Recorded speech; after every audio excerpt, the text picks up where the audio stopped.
considering the individual now. I'm going to slightly change the direction, and Jemma will be posing you a question in the chat box shortly.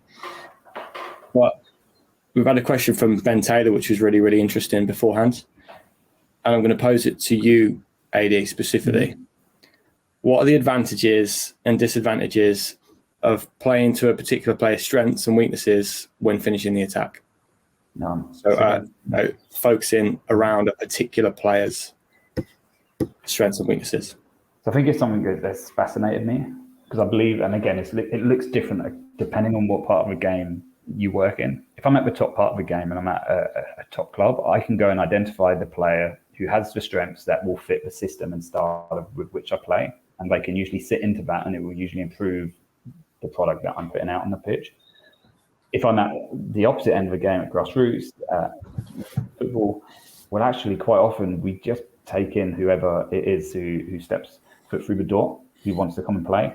And I've seen this a bit in the chat as well, saying actually, is it the coach or manager who dictates the style and the players have to meet that? Or is it sometimes the individual talents and abilities of the players that we've got that need to dictate what we do? Sometimes, and I've seen this, and I've had a few conversations this season with colleagues of mine around saying, actually, I've seen coaches that they're so set on playing in a particular way, but they just don't have the players who can actually finish that attack or can actually get the ball into certain areas or do the things that they want them to do. So is there a point where you might have to compromise on the style, but you might still have key principles within what you're trying to do? So we might still want to receive to play forward. We might still want to try and counter-attack, or there might be some real key bits in there, but we have to be adaptive to the individuals. I think playing to the strengths of the players can only support you. You play to players' strengths. They feel more confident. They're more likely to produce what it is you want them to do on the pitch. I think it's important that individual players understand the strengths of other players. If I'm a wide player and we're tasked, we score lots of goals from crosses, and we know that the centre forward really wants the ball in the air in a certain area, then let's make sure that other players understand the strengths of that player so we can play to them. I think considering these strengths when we set sessions up, so there's opportunities to practice that and to support them with that. But again, also this might look different when we come back down working with kids.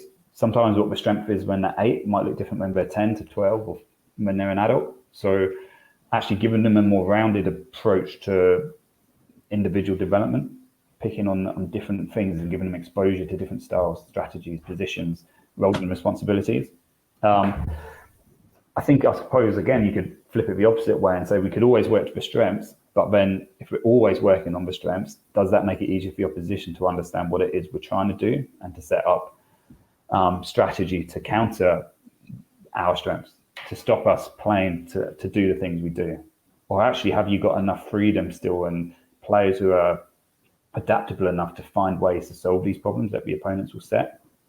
And I think that's, we always ask lots of what if questions. We're setting this practice up for this player. Okay, well, in this game, yeah, you were more physically dominant on a player, on the centre back as a centre forward, but in this game, that won't be the case. So how are we now going to adapt? And have you just got one strength, or can we try and use different strengths to support you? Brilliant. So you mentioned the word adaptable there. I know Kelsey's got a few thoughts on that. Yeah, I think it's around how rounded are your individuals, and not just for the fact of being able to say they can finish left foot, right foot. Do they understand when to apply that?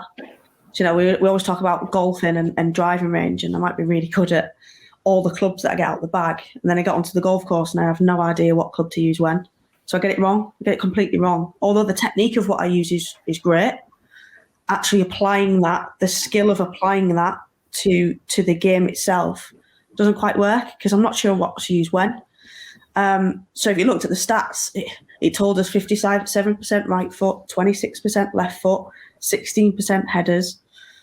Is that just because of the players that scored it were left-footed or right-footed, or were good in the air? Or, there's a lot of things that can skew the data. But I think in terms of having a rounded individual, understanding why and when we apply different types of techniques.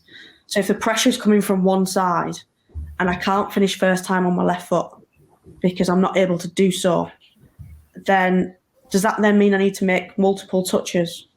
If we make multiple touches, we then know, due to the data, more defenders are then in the way. More defenders that are in the way, the less likely you are to score. So am I working on a left-footed finish, first-time finish? Because that's going to be really important for us to be successful, for the player to be successful. And it's just been really clear on why I would want the individual to do that, and linking that up to areas of the pitch. So I've seen finishing practices with individuals, strike the ball, hit through the ball, strike it. It's like there was a spread around the 18-yard box, none inside the 6-yard box, and more dominant outside the 18-yard box for striking techniques.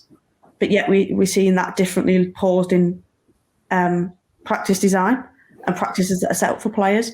So are we making sure that the type of finish we're asking the player to do matches with the locations they're most likely to occur in, also matches the context and the defenders and the pressure and where pressure might come from, to ensure that I can practice different types and variations of techniques. I can actually just pick one out depending on what the opposition is presenting me, what the game's presenting me at that moment in time. And it might just be coming off the toe, it might come off the knee. It's about arriving at the right time, arriving as the ball arrives, being able to shake off and outwit that defender, the pre-movements before I get in there. Sometimes we look at the finish itself, but there's multiple things that happen prior to that to outwit that opponent, to create my space, to arrive as the ball arrives, to make the connection with the passer who's passing it in, or the crosser who's crossing it in. So it's starting to think about a number of different things we can serve up for players to help them with the techniques of that, and then transferring that into skill itself around how does that look when it meets opposition. For that player then to really pick out the right club at the right time. And what are they seeing that's telling me that it's that club? Because we might think it's one club and they might go, I've chose this. But as coaches, we think it's ours to correct that. Or they haven't scored, they need some help. Do they? Have they actually used the right foot, the right type of finish, they're in the right area, but they leaned over the ball too far? What is it that we're wanting to correct? What is it that I wanted to go in and give that little bit of information to the player that they've arrived there right, the ball's over the body? It was literally just that as they arrived, they took too large of a step, which meant the body position was in the wrong place for a first-time finish. Mm-hmm. Multiple touch, the chance went. So what is it that I'm trying to go in and correct from the player? What do they need to get better at? How will I make them more rounded to meet the demands of the game? And I think that's a key bit is knowing and what's the demands of the game, what's it telling me? How do I then transfer that down to what I would expect an under 14 to be able to observe and do? And I think this is fine balance between, skill is about a player being able to choose the right technique against the opponent to outwit them at that moment in time based on my own capabilities and possibilities. Going back to that, the scoring system at the beginning that Bev and Rhiannon used to score with players, the player that's a 2 or the player that's a 7, the possibilities open to them when the ball comes in on the left foot are completely different. One's thinking I might pass it, one's thinking I'm doing a first-time finish. That look really different. Not to say it's right or wrong. It's then just trying to think about how do we open up more possibilities, and is it, and I hear this a lot, great decision, well done. Was it the right decision? Because actually you don't have the capability to do it yet. Doesn't mean we won't have, and I will help you too. But you've made a decision based on something you can't do yet. So is it the wrong decision? Or when does it become a good decision that actually, yeah, we're nearly there, or your capabilities are there, we just didn't do this or you didn't do that, and this is what we need to get better at. So it's that tie-up question between, is it a good decision, well done. Well, what was it? Or not? Yeah, really interesting. When to consolidate, when to stretch and challenge is massively important. Some players, if they were given a bag of balls after a session, we know they're going to work on their super strengths. Some of them would work on their weak foot. There's two different players working on two different things. Some of them are more comfortable being uncomfortable, and some of them just want to work on consolidating what they can already do. So do we know that about the players and when we're not watching? And how do we then diagnose to go one way or the other? I think, just going back onto your style and strategy piece as well, that we're basing our styles and strategies on the players that we have. If our players only have one or two ways of finishing, and the opposition know that and stop that, what's next? So we know at this moment in time, the women's game, as an example, Ellen White is absolutely prolific at a first-time finish. You make her take 3 or more touches, the chance of her scoring goes down dramatically. Mm-hmm. So, we're playing England tomorrow. That's exactly what I'm going to try and do. So what now? What next? What do we need to do that adapts, that gives us a plan B strategy or plan C or plan D strategy that we can adapt and flex all the time?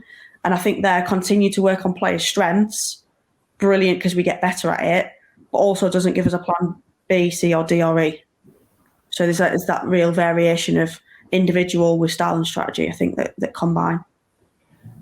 Brilliant. I find it sometimes as well, it's just trying to, as we move up through different levels, it's just refining the strength as well. It's actually what was a strength in, I don't know, tier 2 might still be a strength in tier 1, but we need to refine it. It needs to be a bit sharper or a bit faster or a bit more on point. And I think just touching on another aspect, when we're looking at these individuals and how we develop them, I can't remember who it was, but I saw in the chat box the amount of time we have to actually work on the individuals. But remember, if you're working at under 7s, 8s, 9s, there's a good chance you're going to have these players with you for 9 to 10 years. You have time to go and work with them individually. You may not work with every individual in every moment of every session on this, but you will have time to check in and to work with them. And the other part for me on that around developing practice, and especially at those younger age groups, is that, remember, everything we do in football is with the purpose of scoring a goal. So if there is some sort of goal or within the majority of your practices, even if your session is not set around finishing the attack, what we're doing, we might be winning the ball back to attack and finish. It's not the primary outcome, but we can still get some secondary returns from other types of practice that you're doing. Yeah. Can I just add a point onto that? Because I think we could probably talk about this all day, and I'm really passionate about it. I love it. Mm-hmm. But when we start speaking about then the repetition versus the relevance piece, often see many finishing practices with lots of repetition. So the strikers are coming away with 30 plus chances to finish. In a game, question to the audience would be, how many opportunities does that player have in a game? Is it 30 or 32 or 35, or is it actually 3 or 4? Because if they always think, I've got another shot, oh, it's all right, that one went over the bar, I've got another shot, then when does that perceived pressure come in? And we had some really good conversation earlier in the chat around perceived pressure of just, now when is it you've got 4 shots? How many do you get in 4 shots? By having it really relevant with direct pressure, with the right amount of players, an overload for the defensive team, get 4 opportunities to score, not 35, because I think sometimes there's an absolute chance and a right way of doing lots of repetition. It gets up confidence, it gets up psyche. There's lots of positives from that. There's also some cons that come with that we need to start thinking about, of like, which one is it for my player? Do I want lots of repetition because of that? Or actually, they're really good when I give them loads of chances in training, but actually they're not great when they get these 3 opportunities in the game. So what is it that I'm actually trying to work on? And I think that's a key thing from my side, just to finish.